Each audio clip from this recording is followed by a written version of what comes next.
Welcome to the Bennett Schmidt Lectures on the Higher Aim of Art at Studio Incamminati.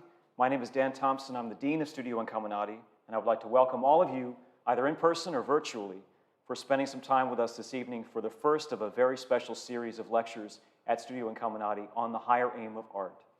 I'd like to introduce to you Sam Knecht for tonight's lecture. Sam is Emeritus Professor of Art, Hillsdale College, where he taught continuously for over 4 decades. He taught a variety of painting, drawing, and art history courses, in addition to chairing the Department of Art. Among his most talented students was painter Nellie O'Leary, now teaching for Studio Incamminati.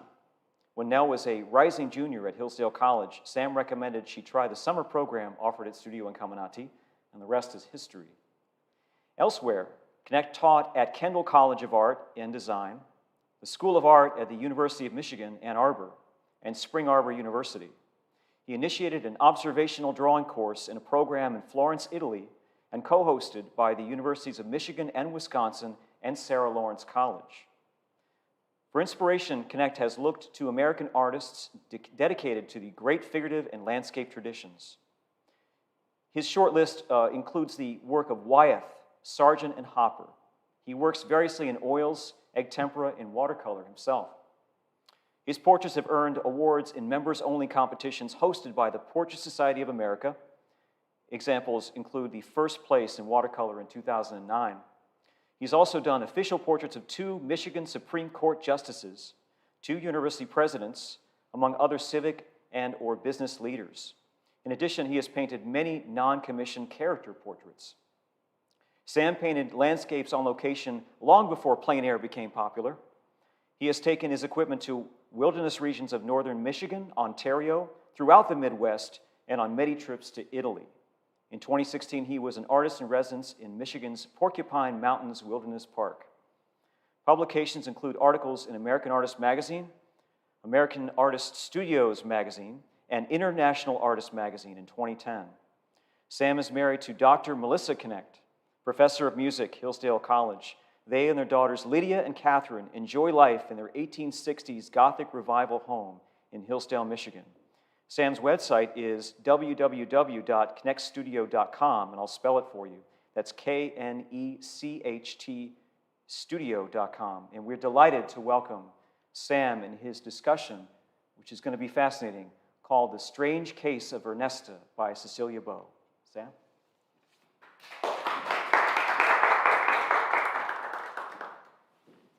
Well, thank you, Dan, and thank you all for coming, and all of those that are attending remotely.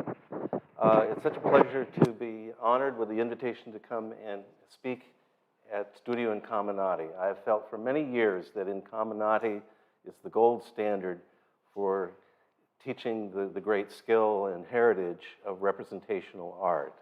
So what a joy it is to be here today with you. Anyway, I want to give you a kind of a twofold approach in this talk. One purpose is to sketch out the development of Cecilia Beaux as a unexpected but phenomenal talent in the late 19th century, early 20th century. So what was her journey like? There was no prediction from her birth that she'd ever attain the success that she did. So there's part of the story is that, but the more intense story that I was obsessed with was a painting of her beloved niece Ernesta, and the painting actually was a large 6-foot-tall canvas in its inception, but when I first saw it in about 2012, it was cut into pieces. There were 2 large sections that survived, the rest gone. What a mystery this has been. Well, at any rate, let's get started here. Oops. So on the screen, you see presently the 2 canvases that I saw, and ultimately which were given to Hillsdale College, where I've been teaching. And it was quite a puzzle The owner of the canvases was a widow who lived as a recluse in Ann Arbor, Michigan. One of our development people from the college had been meeting with her, and he came back and said, Sam, she has paintings by somebody named Cecilia Beaux. Does that mean anything to you? And I said, you bet it does. And so one thing led to another, and I was introduced to her and saw the work. And she had some sketchy documentary material about these canvases. And all of this whetted my appetite to try to find out who done it, who would dare to cut a fine painting apart and leave fragments and have other portions missing. Now, who is Ernesta? And I'm going to be referring to her, or even the work at Hillsdale, as a title of Ernesta, only for convenience. It was not the original title that Cecilia Beaux gave to the work when it was first put in public exhibition. But the subject was her niece, Ernesta Drinker, and that's a close-up of Ernesta's face from the Hillsdale portrait on the left, and then a self-portrait by Cecilia Beaux. Well, now, for those out there who might not be all that familiar with Cecilia Beaux, there are some important highlights to emphasize. It's tempting and convenient to compare her to Mary Cassatt. There are points in common. Many are aware that Cecilia is ranked on par with Mary Cassatt. They're similar in their use of a warm, sensitive portrayal of human subjects, of mothers and children, and so on. They both put their art careers ahead of their personal lives. And they broke into the good old boys club of high society painters and earned their respect. Neither Cecilia nor Mary Cassatt married, but they did have a rich life of closeness with their siblings and their extended families. In her day, Cecilia was compared favorably to John Singer Sargent. Generally, they were both skilled at doing large-scale portraits of celebrities and wealthy types with a virtuosic style. These were distinctive emblems of what is now called the Gilded Age. These symbolized elegance and refinement enjoyed by the privileged class. And of course, these things wound up in massive frames. Her talent was recognized by her peers. Miss Beaux, according to William Merritt Chase, is not only the greatest woman painter, but the best that has ever lived. So, it's big talk from William Merritt Chase. Cecilia Beaux' life story is practically one of a kind of female Horatio or Horatioana Alger, if one ever existed. The story starts with her grandmother, and I hope this won't get confusing, but her grandmother was from an offshoot of the Philadelphia Biddles. There are still Biddles in Philadelphia. We had one at Hillsdale College about a decade ago. At any rate, this woman married and, for business reasons, moved with her husband from Philadelphia to New York, where they settled for a while.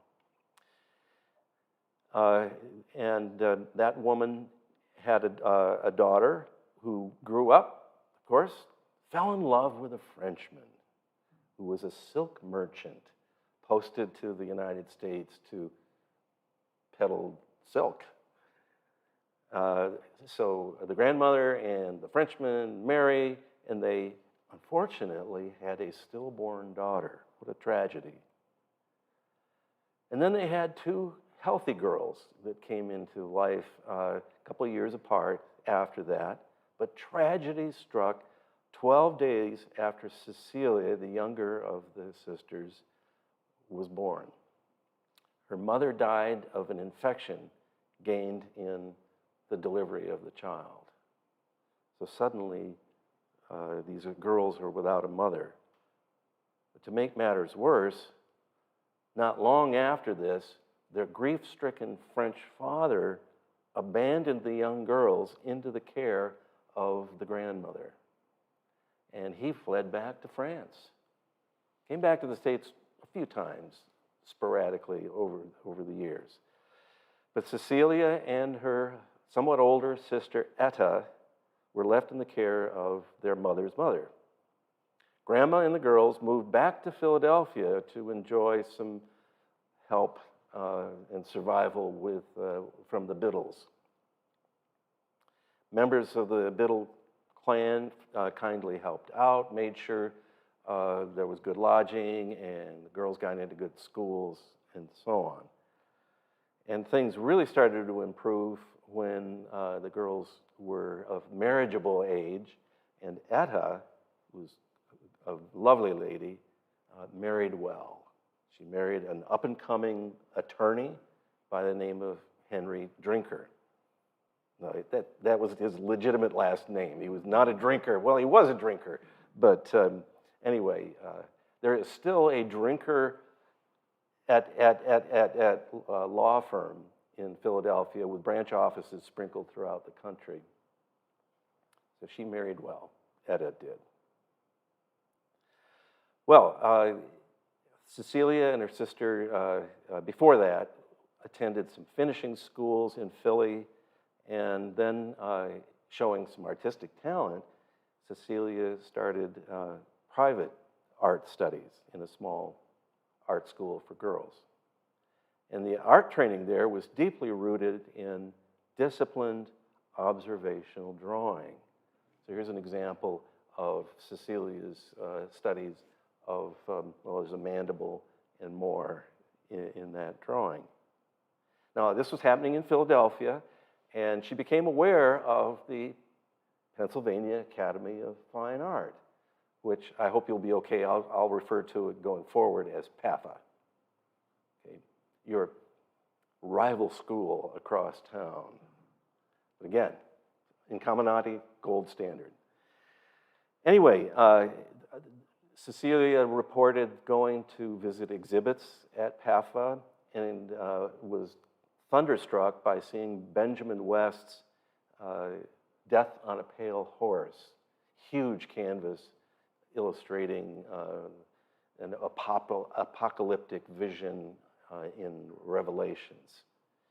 And you have to wonder about this one little detail you see on your screen, that it depicts a dead woman with carrying the body of a dead child, and then a wailing daughter, we presume, right alongside. So that must have resonated with Cecilia. So she might have wanted to attend PAFA, but her uncle, Will Biddle, who was providing most of the support, felt that PAFA was not fit for young ladies. They had prostitutes modeling in life classes. Heaven forbid. So she bypassed that, but studied elsewhere. Now, PAFA had a disastrous fire in 1870, and 6 years went by, during which time architect Frank Furness was hired to design the PAFA building, which now sits at the corner of Broad and Cherry, just north of City Hall. And Uncle Will was off managing mining operations in South America, so he wasn't around to complain, and Cecilia decided to enroll in PAFA. So by 1876, the new building there was operational, and one of the leading profs, really the most vibrant prof, was Thomas Eakins. But Eakins was controversial, as you may know. This is the Victorian age. His career at PAFA was plagued by some scandals, whether deserved or undeserved. And Cecilia decided to steer clear of Aikens, although she may have been impressed with his accomplishments. And it's possible that she had, it was very easy for her to have seen Aikens' huge masterpiece, the portrait of Dr. Samuel Gross performing a surgical operation. That had been displayed at the 1876 Centennial Exposition at Fairmount Park, and but it caused quite a stir in the press, being considered by the reporters as a painting unfit for women and children to look at. I mean, the surgeon had a scalpel and blood on his fingers, for God's sake, and you saw an open wound and forceps and so on in the thigh of a patient on the operating table. Also, if you don't know this painting, you may be struck by the oddity of the surgeon in brilliant light there wearing street clothes along with his assistants. All right, well, Cecilia is now ensconced in PAFA, takes the women's life painting and drawing classes and performs well. After her stint at PAFA, she more or less graduates and starts gaining commissions to do portraits. Now, it helps to have a calling card if you try to enter that kind of a marketplace. And so she convinced her sister Etta to pose along with one of Etta's several children, Henry Drinker Jr. And so that's the painting that you see here. And so that started to help bring Cecilia to the attention of well-positioned folks in Philadelphia. Later on, Cecilia did this portrait of her brother-in-law, Etta's husband, Henry Drinker. This is in the National Portrait Gallery. It's more commonly known as Man with a Cat. And you can see this suave handling, very broad brush, painterly handling, and nice sense of simplicity of planes and more. Well, emboldened by her training and her growing success or notoriety, she felt this was the time to strike out on a new horizon, and she went to France.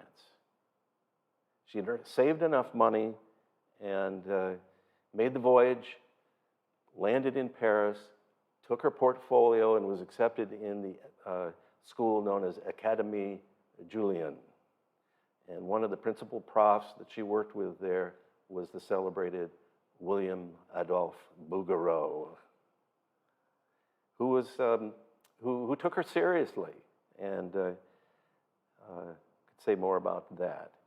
After training at the French Academy, she spent some additional time during the summer elsewhere in France, in rural France, in a region known as Concarneau, and there she made a few landscapes. Landscape was never her passion, but she did portraits of peasant folks, such as you see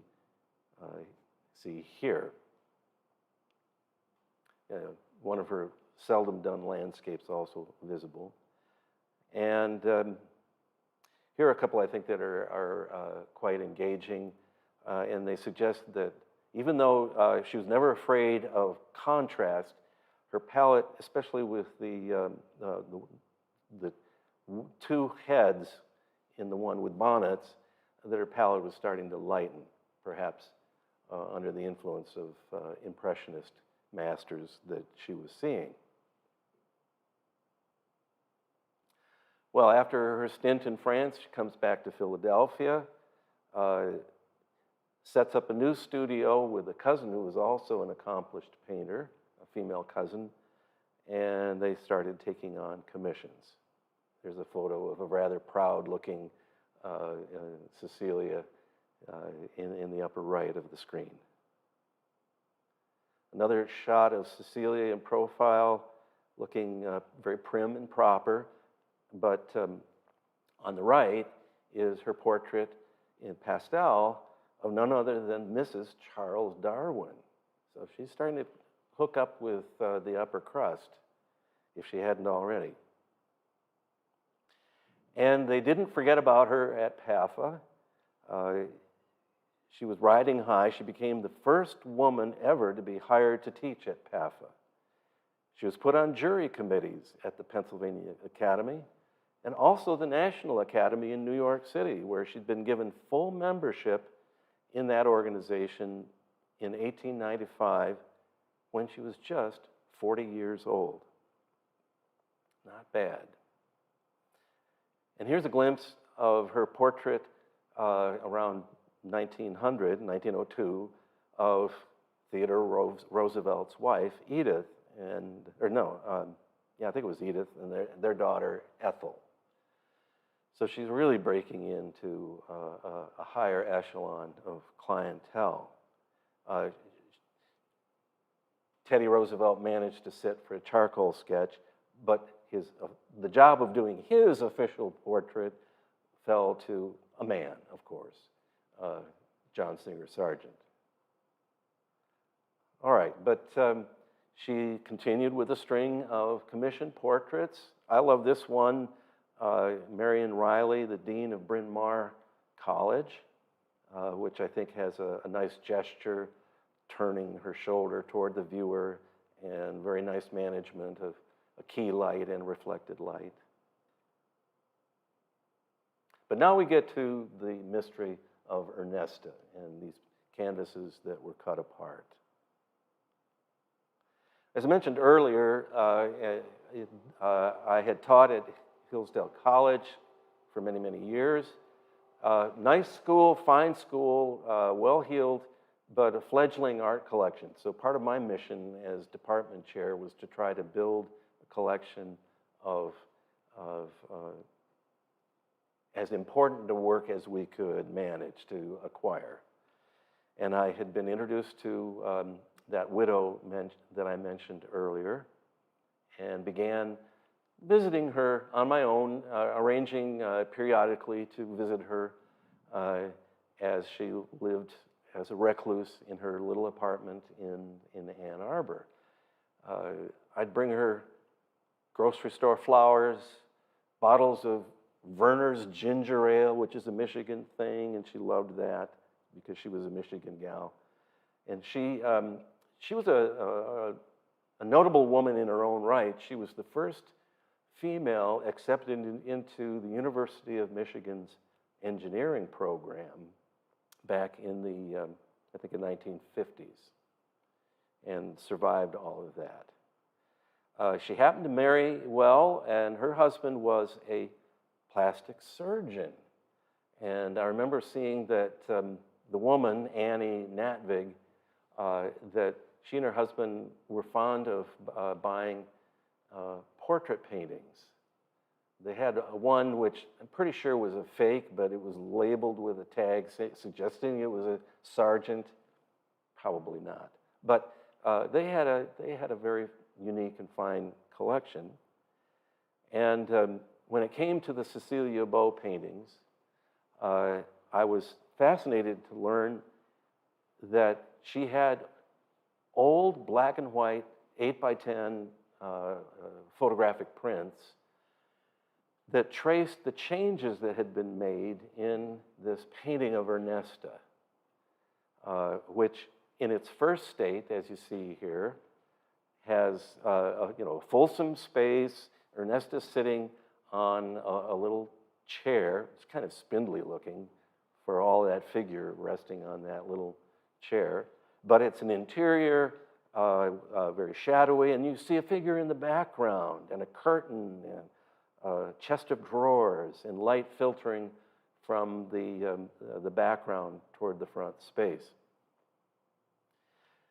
And then in the second state, there's another photograph that shows the guy missing. What's going on here? And in the third state, it's no longer an interior, it's now, well, an exterior nocturne, which is a little hard to figure out. Where do you get all that bright lighting in the early 1900s at twilight with all that darkness around? Well, what's going on here? Why all these changes? Let alone why was it cut down? Who did it was what was really bugging me. And while time went forward and I was trying to romance this fine lady into the idea of giving the paintings to Hillsdale, I started researching as much as I could about the backstory of Cecilia Beaux, looking for clues. I learned that the painting initially was done in Cecilia Beaux' private art studio in Gloucester, Massachusetts. And you'll get a glimpse of that going forward.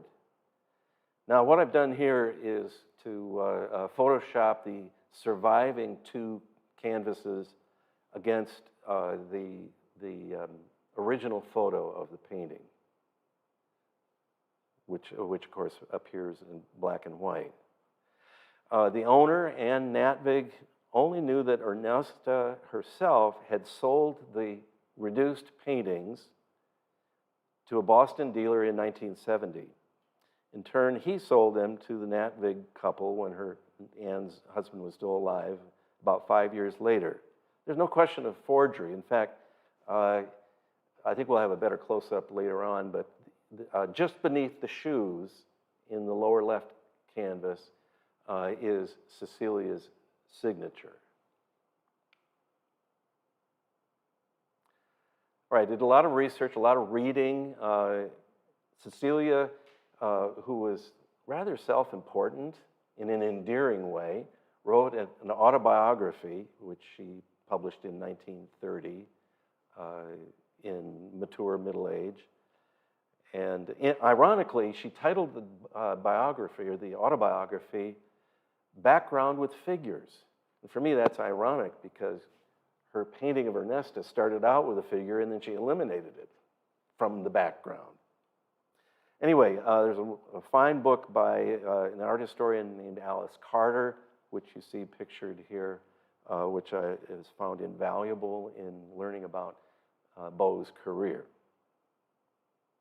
But a real gold mine of research appeared when I learned that Cecilia Beaux' personal papers, all kinds of documents, including her diaries, have been digitized and can be found easily online through a wing of the Smithsonian Institute called the Archives of American Art.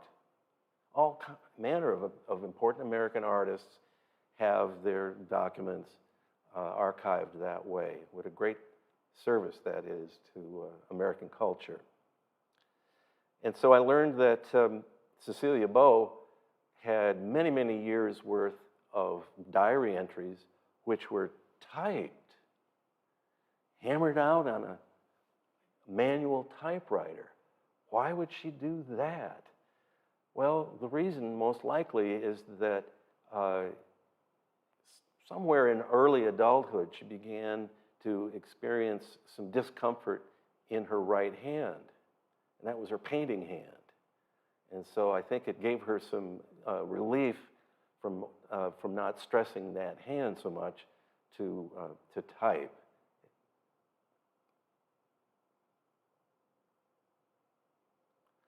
Well, there are archives that helped with all of this, not only for Cecilia, but for Ernesta. Ernesta's papers are housed at Georgetown University in Washington, and Cecilia's documents are spread between the Pennsylvania Academy of Fine Art here in town, as well as the Cape Ann Museum in Gloucester, Massachusetts. And Gloucester became the summer home for Cecilia once she achieved great monetary success. And all kinds of success fell to her, including getting an honorary degree at a Yale University commencement exercise, 1912. And she was given the second honorary degree from the University of Pennsylvania, a degree called a Doctor of Law. Go figure. In addition, earlier in the year that she painted the Ernesta painting that we are studying here, she had a one-woman show at the Corcoran in Washington, which sadly, as many of you probably know, has closed. This beautiful, important gallery around the corner from the White House. But speaking of beautiful buildings, now we get a glimpse of the home that Cecilia had constructed for herself in Gloucester. She named it Green Alley on account of when the property was bought, it was all decked out with all manner of trees and walkways under tall bushes and gardens and so on. Well, she always loved things French, and she must have seen enough French architecture during her time in that country that she wanted to have her summer home take on a French flavor. So you see an old black and white photograph of this. The location of this house is on a narrow neck of land that juts out into the Atlantic, framing Gloucester Harbor. Some of you might know about Gloucester from the cable TV series Wicked Tuna, where they're always sailing their fishing boats out of Gloucester.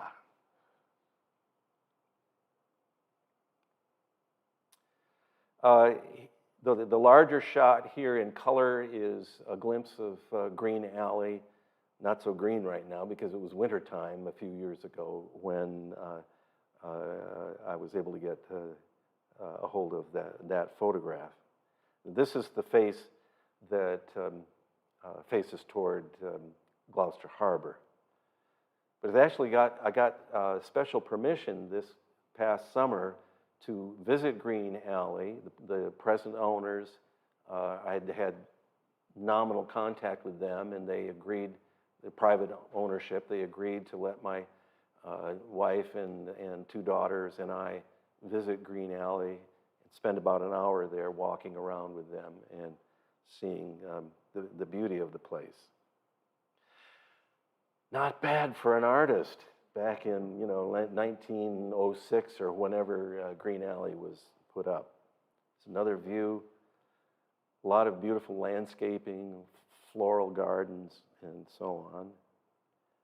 Here's a glimpse of one section, exterior section of her studio, which is a building separate from the main house. And the present owners, actually twin brothers that are probably in their 50s, they are very carefully but slowly renovating the property, the two big buildings. And so you see some scaffolding inside her studio in this shot, but rather imposing fireplace and exposed timber framing in the ceiling system. So a nice summer getaway. So much for having an Airstream pull-behind trailer. Now for wintertime, even though she had strong connections with Philadelphia, she preferred to live in an apartment in New York City, in Manhattan, on Gramercy Park, which is, I think, today where the National Arts Club is located, or the Salmagundi Club. So this is just a generic shot of some house fronts in Gramercy Park. But getting back to Green Alley for some highlights, she was so successful that she had staff at Green Alley. On the left, in this old black and white photograph, you see her houseman, Natale. Natale, folks, was a retired Venetian gondolier. Now, what well-positioned single woman wouldn't want to have a retired gondolier running around and doing things for her? She also had a gardener. There was a big article in something like McCall's magazine about the beauty of the landscaping of her house. She had arrived. The woman in the black outfit with her back to us is Gertrude Vanderbilt Whitney. Think Whitney Museum.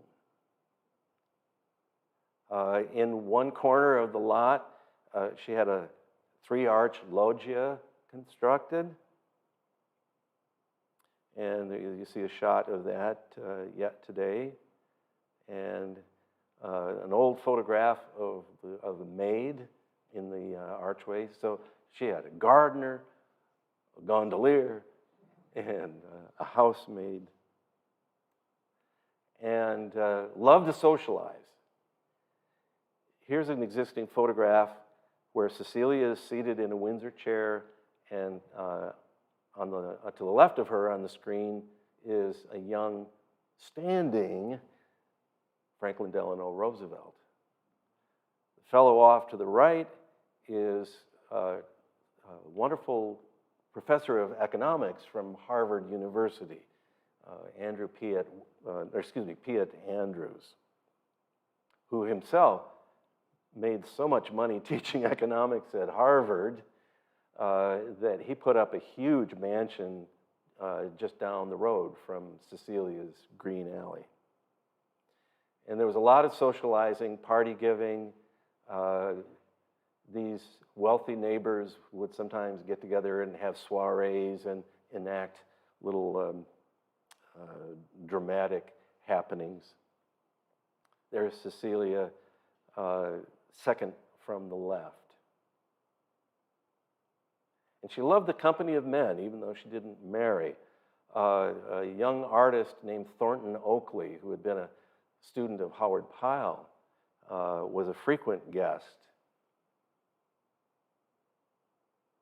But one of her most treasured guests was her niece, Ernesta, Sister Etta's daughter. Here's a painting Cecilia did of her when she was just a toddler. And notice the cropping of this. You have to wonder about maybe an influence from Degas, whose work it's easy to presume she had seen while in France. She painted or drew Ernesta more than anyone in her career. For example, on the left is her charcoal sketch of Ernesta, age 10. And there's a photograph of just Ernesta for comparison just a few years later as a teenager. Ernesta would often come and spend practically the whole summer with Aunt Cecilia at Green Alley, giving plenty of opportunity to pose as a model. There's Ernesta in the middle. This was a part of Cecilia's papers. That's Cecilia's own handwriting, so she just abbreviates that she's CB, then Ernesta in the middle, and a person whom I can't figure out on the right. Ernesta posed for this somewhat mythical-looking painting, Girl with a Lyre. We're leading up to the time of painting the Hillsdale and Ernesta canvases. But what about Ernesta? Here she is in middle age, looking quite beautiful, I must say. Her dates there, lived a very long life, but a photo taken about 1930. She was aristocratic, led a very curious and unorthodox life. 2 marriages, at least one torrid love affair between marriages. And I guess she was so aristocratic, cultured, beautiful. It's claimed that she had at least 50 proposals of marriage before her story was through.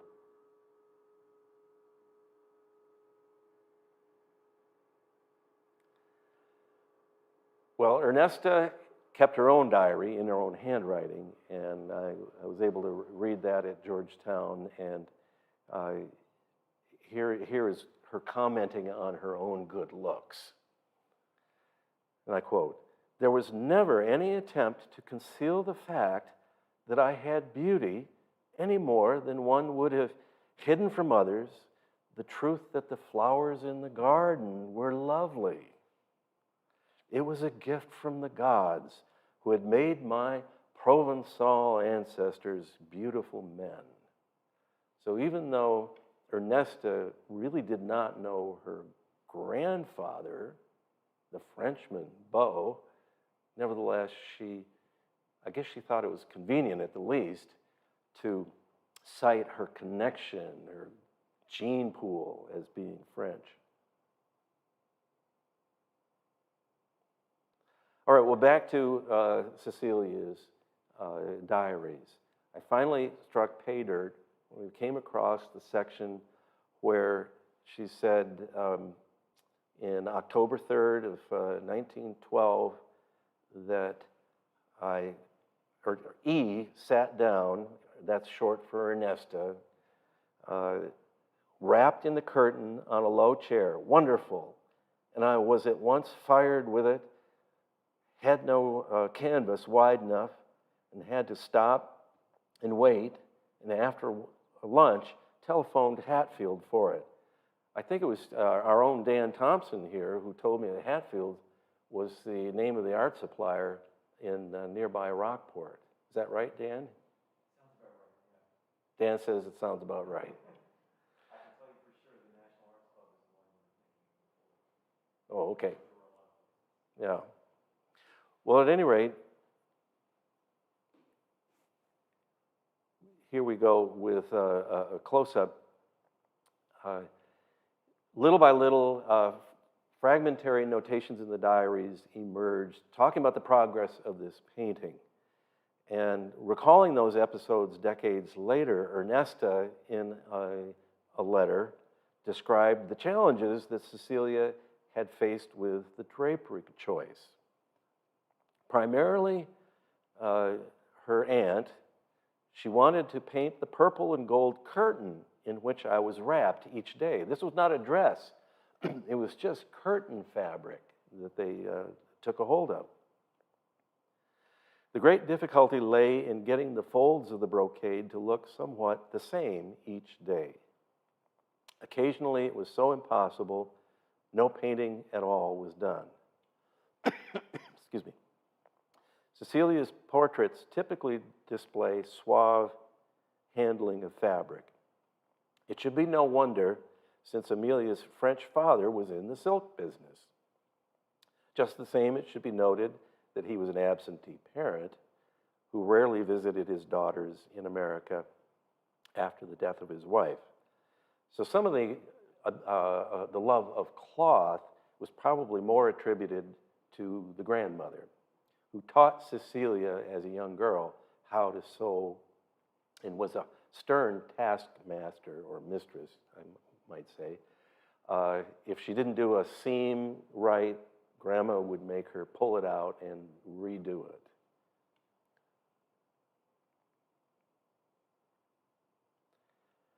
Well, here's what we know about Cecilia's work habits, her discipline. She'd spend 3 or 4 hours each morning at her easel. Art students take note, at least 3 or 4 hours. Now, she's probably in her 50s by the time this painting was done, maybe even 60-ish.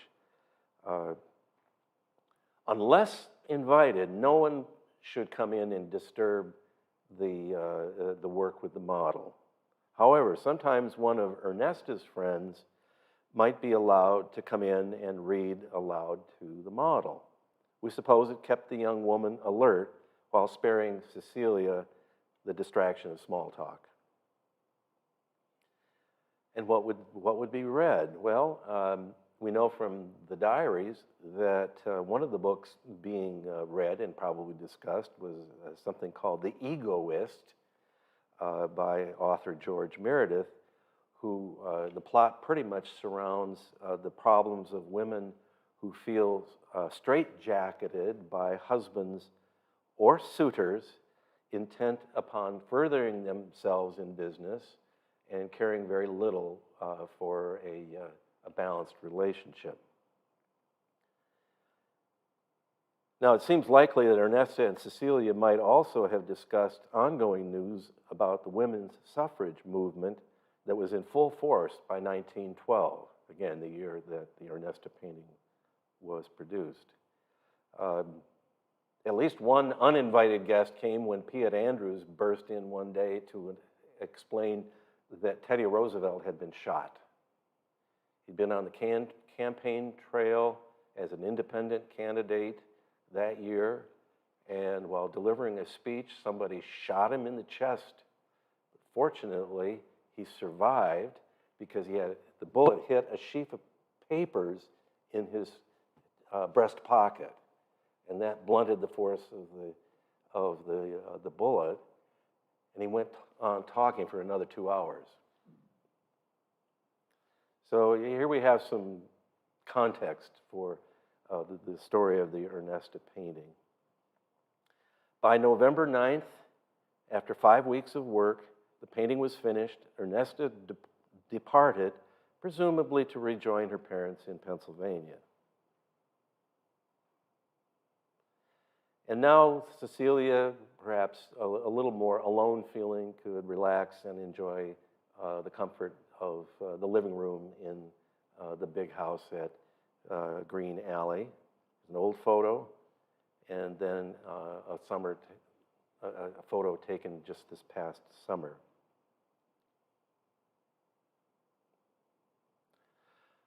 Well, back in Manhattan by the holidays, Cecilia arranged to enter the Ernesta painting in the 1913 Spring Annual Members Exhibit of the National Academy.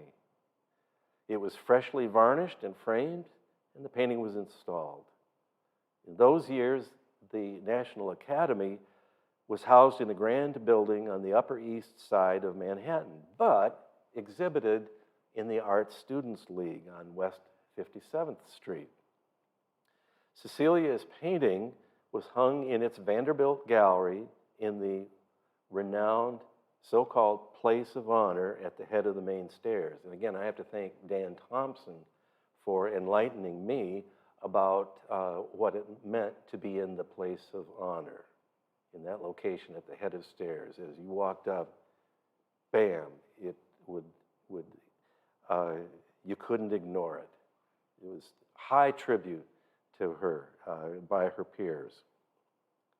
On March 15th, 1913, the Academy show opened. Cecilia titled the painting simply Portrait Study. An unpretentious title, but it speaks of the painting as an exploration, I'd like to think. The painting was a non-commissioned work, what some might call an inner assignment. It was painted at the Green Alley home, as you know, and it was a serious form of homework. Not just a likeness, it was a composition with hints of the Green Alley studio interior with the white-clad figure of Natale in its background. Remembering the first public appearance of this work, we will now take another look at the Ernesta paintings, again with this superimposition. Well, here now is the cover of a program for that National Academy show. And opened it up, and after a page or two, bam, there you see Portrait Study by Cecilia Beaux there in halftone, black and white, and listed in the program. Again, another honor afforded to her by her colleagues in the Academy.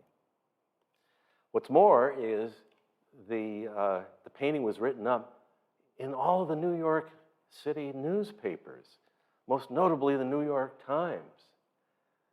Yes, an article review of the National Academy show survives in the documents of the New York Times.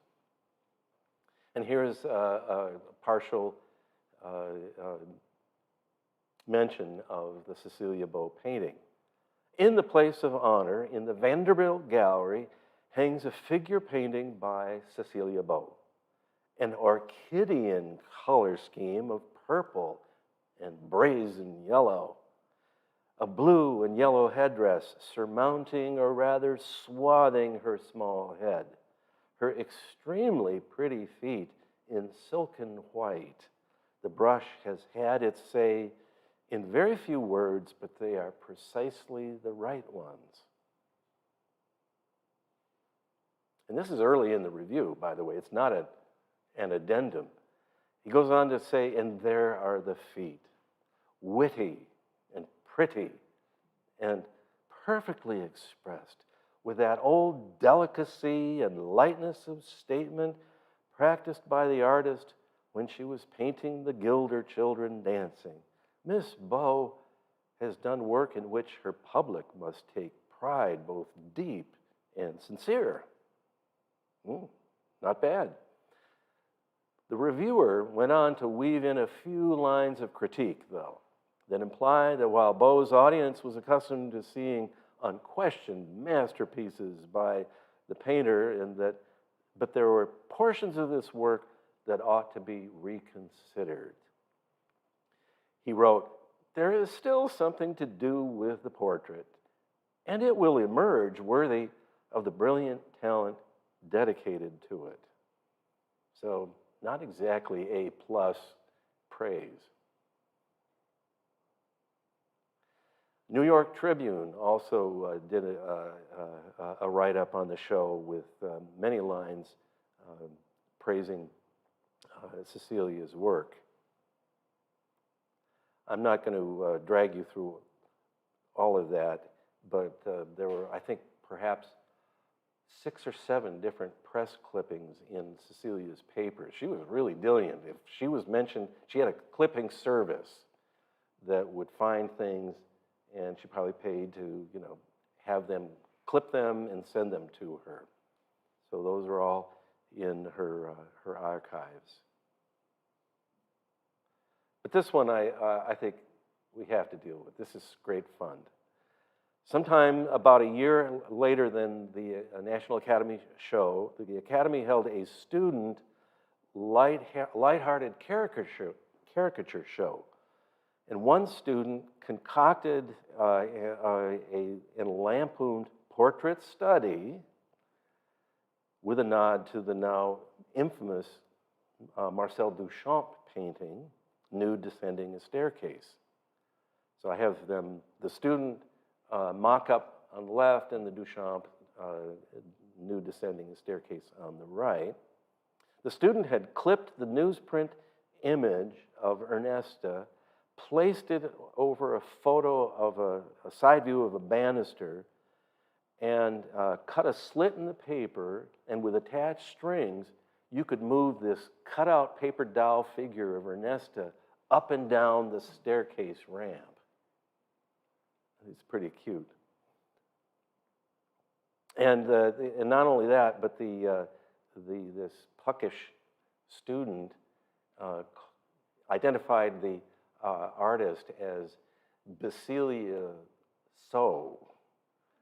And then Cecilia, with her own hand on the margin of this, wrote huffily, "This is not by Cecilia Beaux. This is not CB." Well, what about Duchamp? Okay, what was happening across town at the same time the National Academy show was making its appearance, the infamous and influential Armory show opened at a National Guard armory.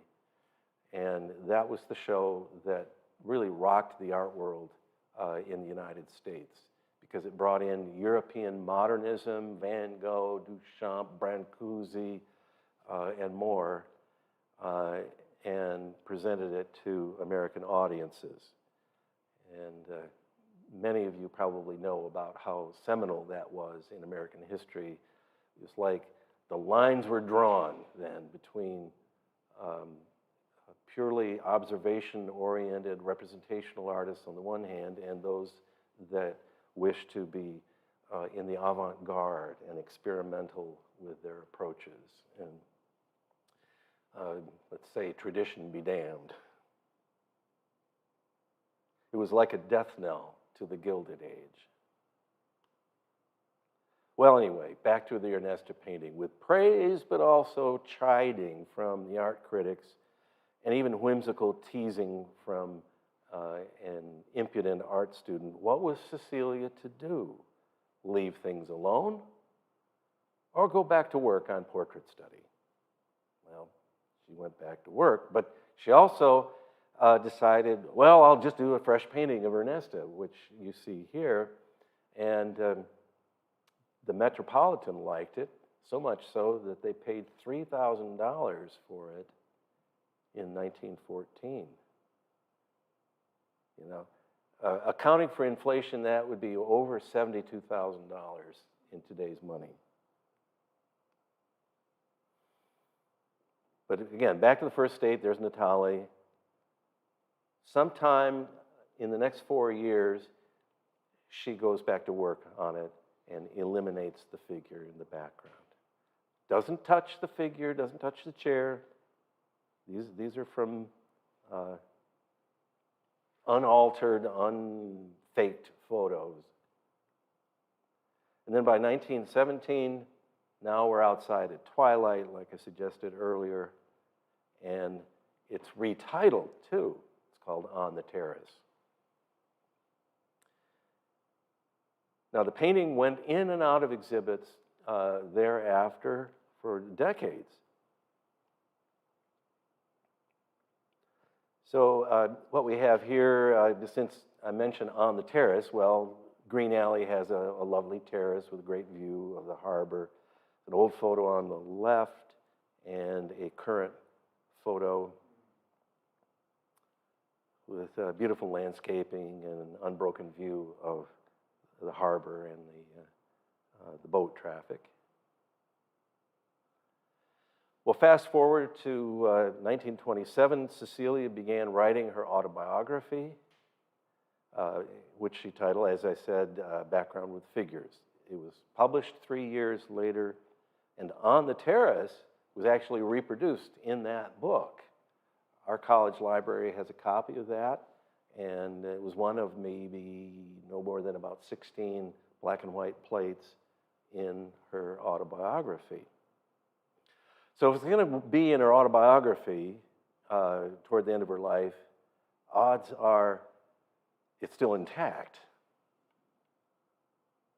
Now, she also was enjoying even more honors. She was inducted to the National Institute of Arts and Letters and given a one-person show in their New York building in about 1935.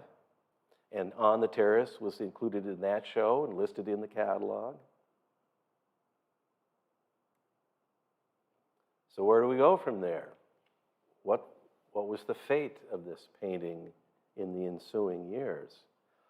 Who cut it down? Was it Cecilia Beaux herself in a fit of anger or pique, or was it Ernesta?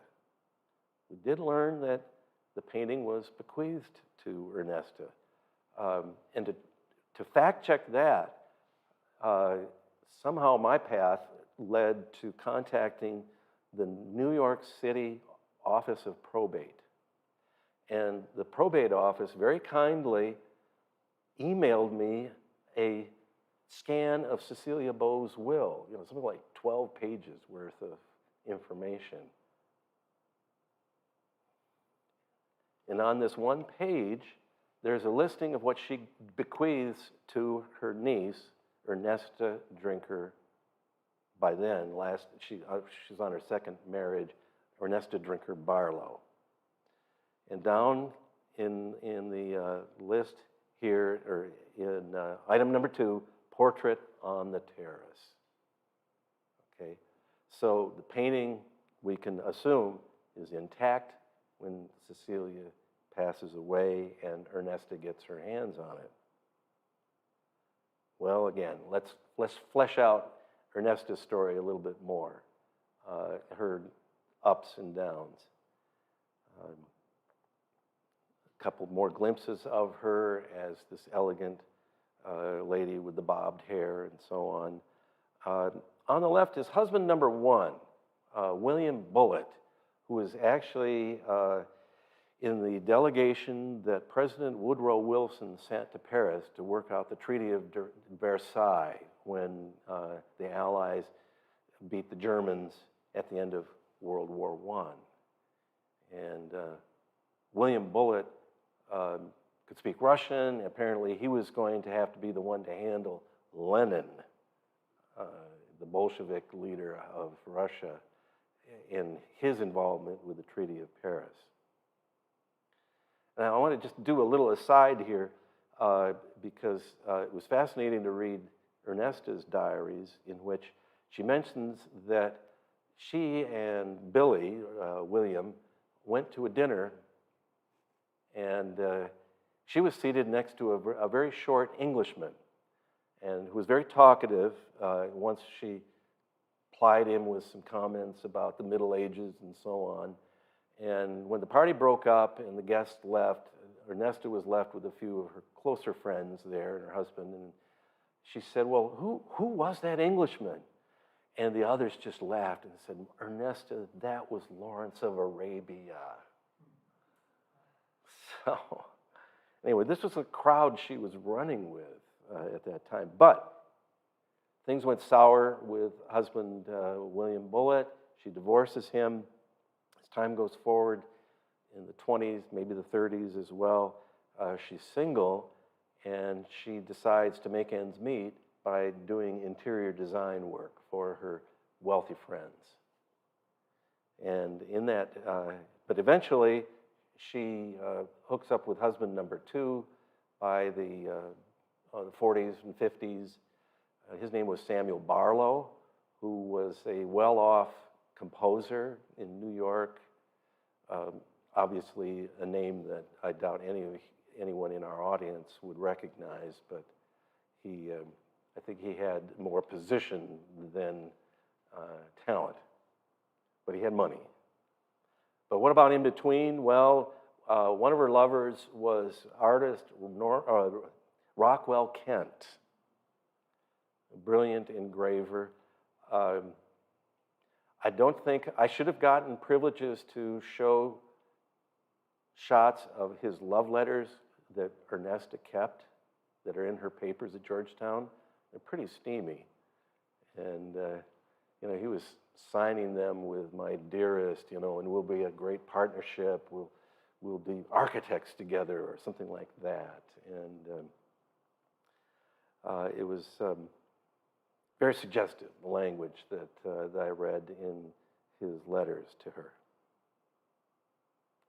Well, in the meantime, when not distracted by suitors like Rockwell Kent, she did interior design work.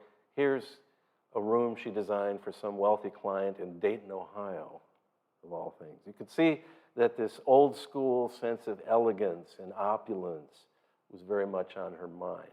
And she even began to refer to herself as, not as Ernesta Drinker or Ernesta Barlow or whatever, but Ernesta Beaux, training on her aunt's good name and maybe pushing the French button as well. Well, with husband number two, Sam Barlow, one of the things that they ventured off to do was to go to France and buy crumbling old buildings overlooking the French Riviera, which they had restored. And this place called Edza became a kind of hangout for artists and writers and glittering intelligentsia. It was observed somewhere that when the Barlows sailed to France to spend time in the Riviera, they would go by boat, of course, and then they would arrange to get near the Riviera coastline, and then they would be taken by a special small boat to the shoreline as close as possible to their lavish villa there. Well, here's the problem. They were careless about keeping track of their money. There's an article in the Gloucester archives that explains in an interview with an aged Ernesta that one day their accountant came to them and said, "The money's all gone."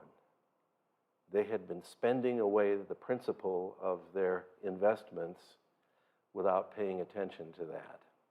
So their circumstances were, as they say, vastly reduced.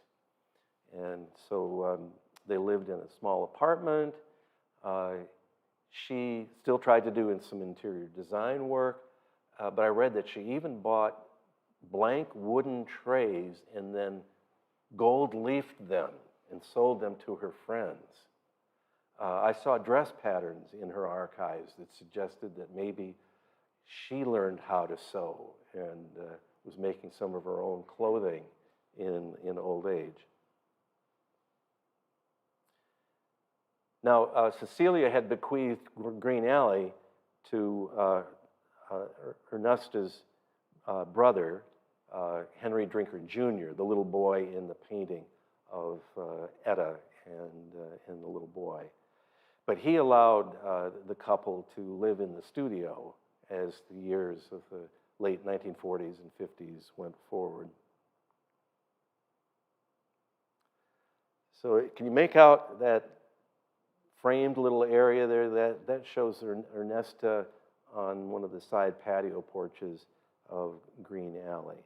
And here she is with a couple of unidentified fellows, well, at least not important to us, in the middle with her pure snowy white hair easily visible.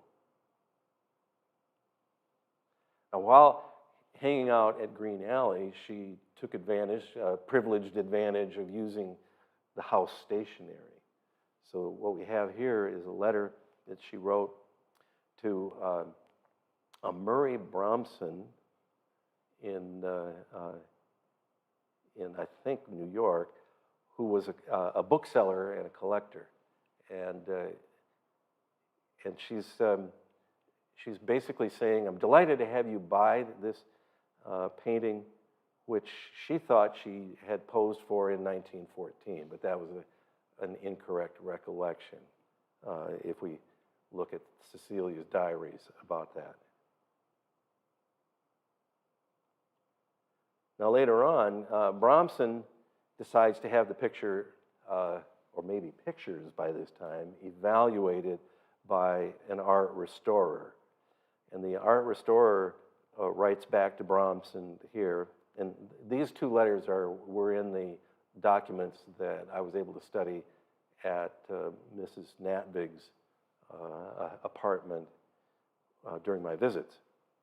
But at any rate, this fellow reports to Bromson, well, okay, the condition of the work, well, it's been cut apart, and I've noticed some tears, or at least one tear that has been repaired. I've been able to see that in the original, beautiful and expert repair behind Ernesta's head in the actual canvas.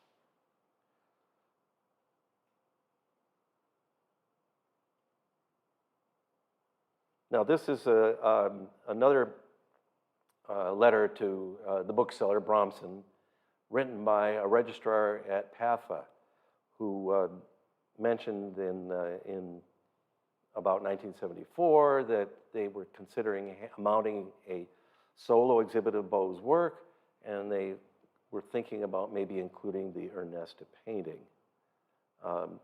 But he realizes, or that the registrar realizes that the head of PAFA at the time, Frank Goodyear, decided against using the Ernesta painting. But that doesn't really tell us anything meaningful about the condition of the work at that time. But by the time the Natvigs bought the work in the 70s, it had been cut down. Well, now this begs the question, why were the shoes saved? I mean, you could see the portrait as kind of waist length, as being a kind of standalone piece. But why the shoes? Well, two things. It has the signature of the artist, and it also was probably a recollection to Ernesta. It was probably part of family legend that the New York Times reviewer had remarked so favorably about the handling of those shoes, those pretty, witty shoes. And cloth, you know, silk shoes, for goodness sake, you know. The family loved silk. At least the grandfather did.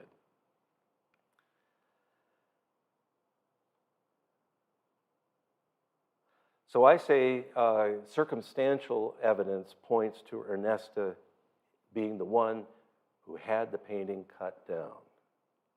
And its surviving surviving sections reframed for sale. Ernesta, we know, had become hard up for money to the point she was buying those wooden trays and doing other things to make ends meet.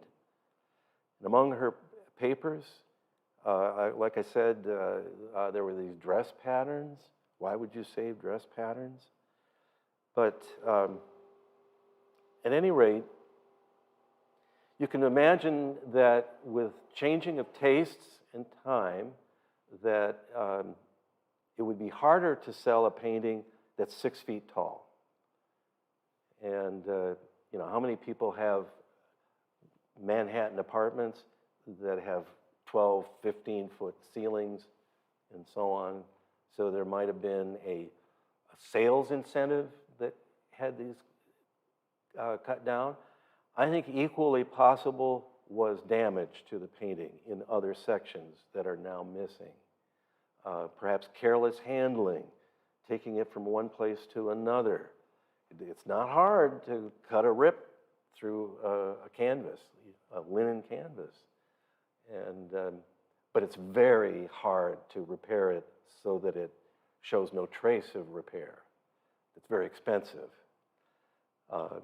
Yes, there is a repair to the right of Ernesta's head beyond the headdress, but certainly doesn't show up in these photographs, but on close inspection, you can tell where that occurred. The painting has been relined for you technicians out there. That means good quality linen has been archivally adhered to the back of the canvas to stabilize it. So it's not like you can look in the back and see a sewn tear.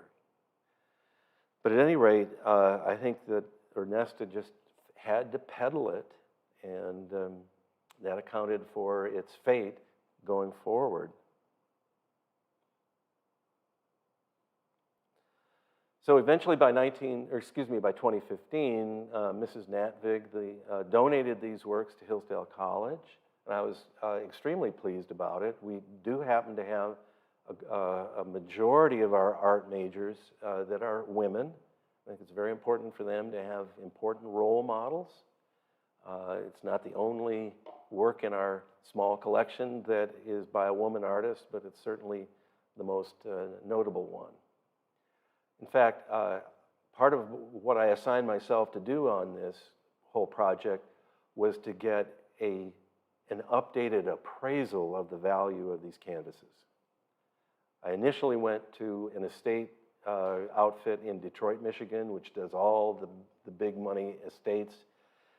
They blew it off. They said, oh, they're probably worth 20 grand.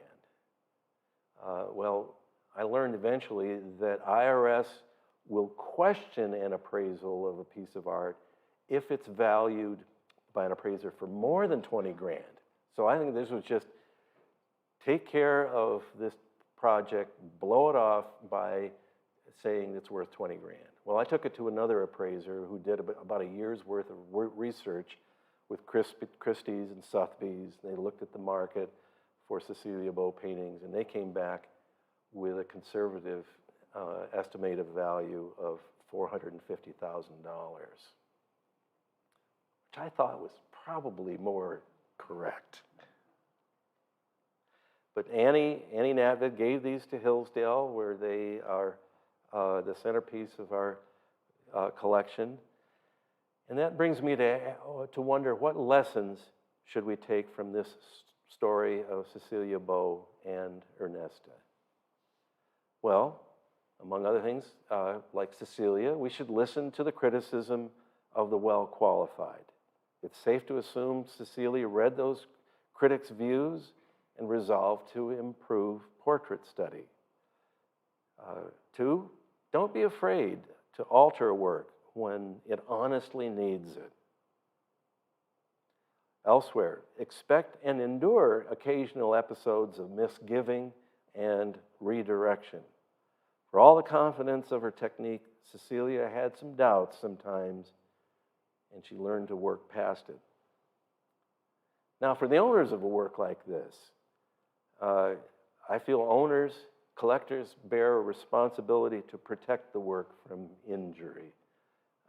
Sorry, Ernesta, shame on you if you really were the one who had it cut apart.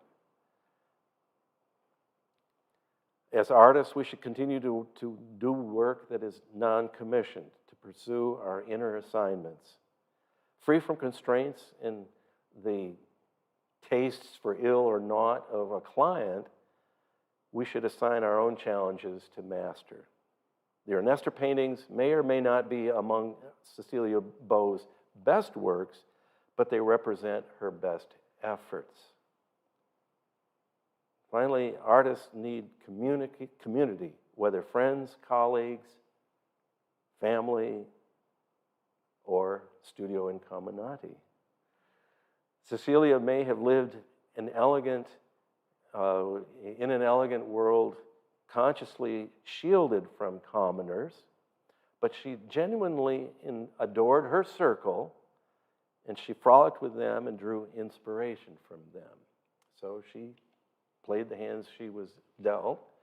And when you think about her being basically orphaned as an infant, to rise to the stations she did in life, and to accomplish a wonderful technique and body of work, she deserves serious consideration. And finally, to all of you who love art and all of those of you who are studying art, it is seriously incumbent upon you to learn art history, to learn what those who've gone before you have done, what their struggles and adventures, highs and lows have been, and to learn from that. You did not invent yourself, and you need to pay close attention to the tradition in which you find your place. Thank you.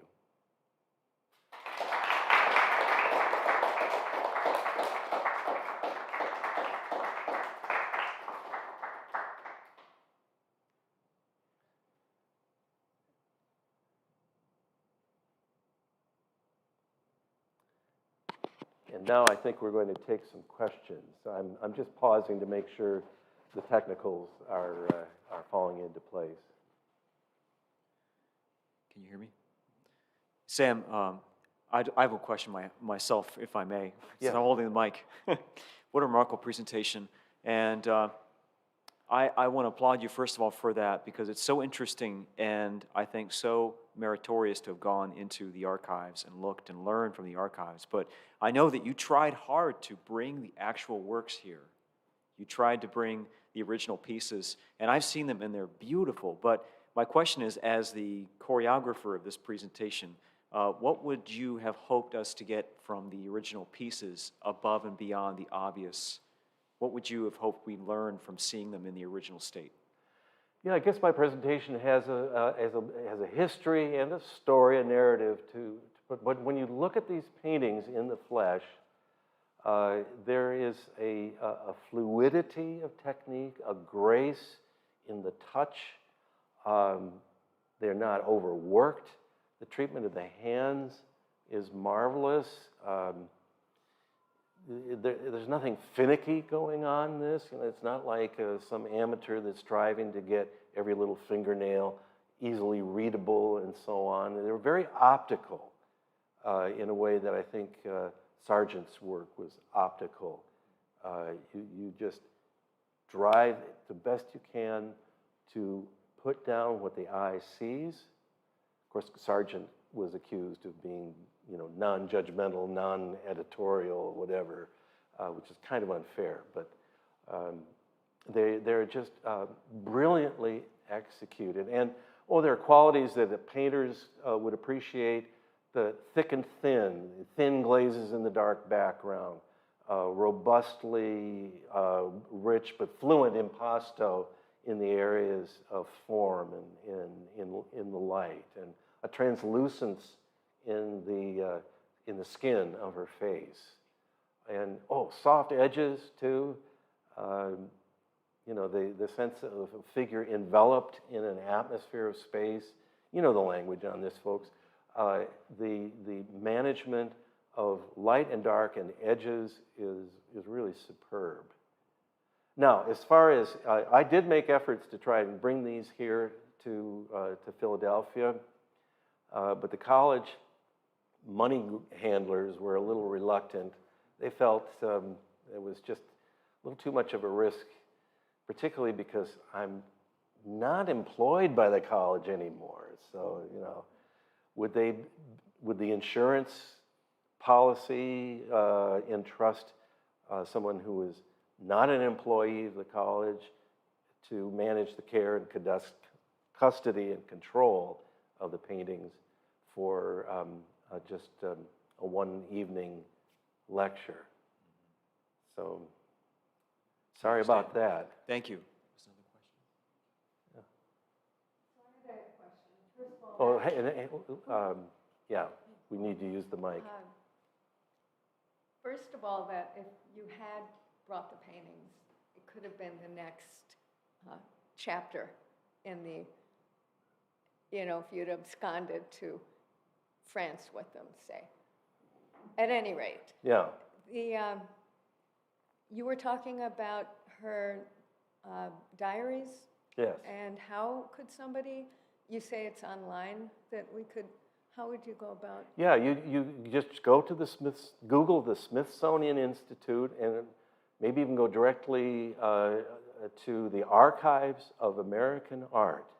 And there you can find in alphabetical listings all the papers that they have thus far digitized for American artists, sculptors, painters, photographers, and more. And it's a treasure trove of information for anyone who has a passion for a particular artist or is a bona fide art historian. Well, thank you. That was really interesting. Oh, thank you. Fascinating. Thanks. You have another question? Yeah, there's a question over here. You answered my question about what you think are the excellencies of the portrait. I've got two questions. It almost seems as though the artist is more interested in the drapery than in the model. So that's one thing you might comment on that. And also the elimination of the other figure, because with the figure in it, there's a narrative suggestion that's missing, and maybe Beaux thought, I don't want this to be a narrative painting. I want it to be a portrait or a study of the drapery. Well, I'm glad you mentioned that, because you're pointing to the aesthetics of this, the compositional difficulties, which are there. I think they were there at the outset. I don't think the painting was improved by removing Natali. In fact, if you want to be brutally honest about it, her figure sort of cuts the painting on a diagonal line from upper right to lower left. And it just sort of splits the canvas space into two triangular sections as a result. And she's sitting on this ridiculously small chair, for goodness sake. She looks way too big to be adequately supported by that spindly little ladder-back chair. So when I said, we shouldn't be afraid to alter a picture, it doesn't mean we're going to improve it. In this case, she may not have, and I do think it is strange to have the final iteration being at nighttime, out on the terrace, but she's still just as brilliantly bright in values as she was in the first go-around, and yet it's not like a spotlight's been brought in to light her from the front because there's no cast shadows streaking back from the chair legs, for example. So she fiddled with it, not necessarily for better. We might have a remote audience member asking a question. You can read my mind, Sam. Thanks to Nell for forwarding these questions. I have two. I'll give you the first one first. Would you please speak about the process of researching and acquiring paintings of great historical and technical merit for a school or personal collection? Oh my. Well, the Cecilia Beaux paintings were kind of a one-off for my tenure at Hillsdale College. I do want to credit the college for supporting faculty in research. I got a modest research grant that funded coming from the Midwest to these East Coast archives. And, and then myself I did a lot of gumshoe art history work just from my office with phone calls to like Frank Goodyear, the former head of PAFA, who was still alive at least 6 years ago. And he opined that, Ernesta never would have cut that painting down. Well, sorry, Frank, I beg to differ. You can't find any other culprit. But I guess reflecting on trying to build a collection for an institution, it's never going to be easy. It just depends on the resources of the institution and what the mission is that is driven by the institution. In this case, Hillsdale is a liberal arts college, which likes the arts but has its mind on other majors as well. So, little by little, with some discretionary funds over the course of 3 decades of chairing the department, the Ernesta paintings were the pinnacle, but we also have works by Harvey Dinnerstein and another academician from the National Academy, Priscilla Roberts from the 1940s and 50s. She has work in the Smithsonian. And we have, whenever we've had a solo show of a good regional artist come to Hillsdale, we try to buy an individual work out of that show to keep increasing our collection. Having a first-class art collection, I must confess, is not uppermost on the minds of the college president and his inner circle. But nevertheless, little by little, it's growing and getting better. And we had another question, Dan? Yes, your segue was brilliant. And could you talk a bit about Hillsdale's art program, please? Oh, okay. Yeah, that would be a delight. Our program, even though I'm retired, was and continues to be a staunch advocate of traditional training in studio art. The studio expertise in the department is principally painting, drawing, and sculpture as far as the fine arts, but also supportive allies with more applied arts of photography and computer graphics. We also have a strong art history curriculum in the art major and available to art minors and other students.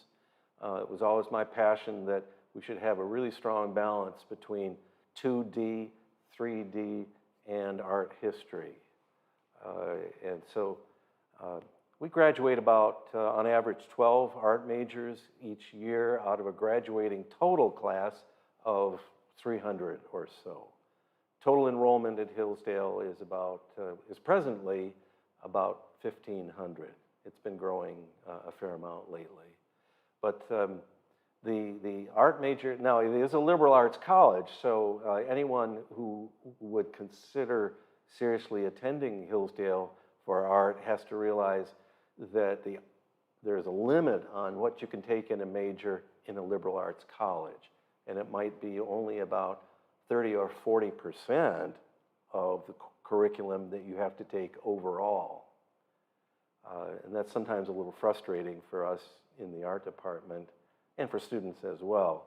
So we've had students sometimes spend not just a full 4 years, but do an extra semester or even an extra year because they like the program.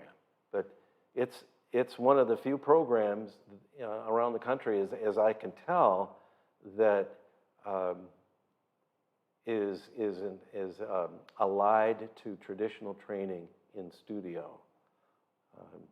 And by the way, it makes this a little bit difficult to place people in graduate schools because Master of Fine Arts programs are throwing craftsmanship and traditional technique to the winds.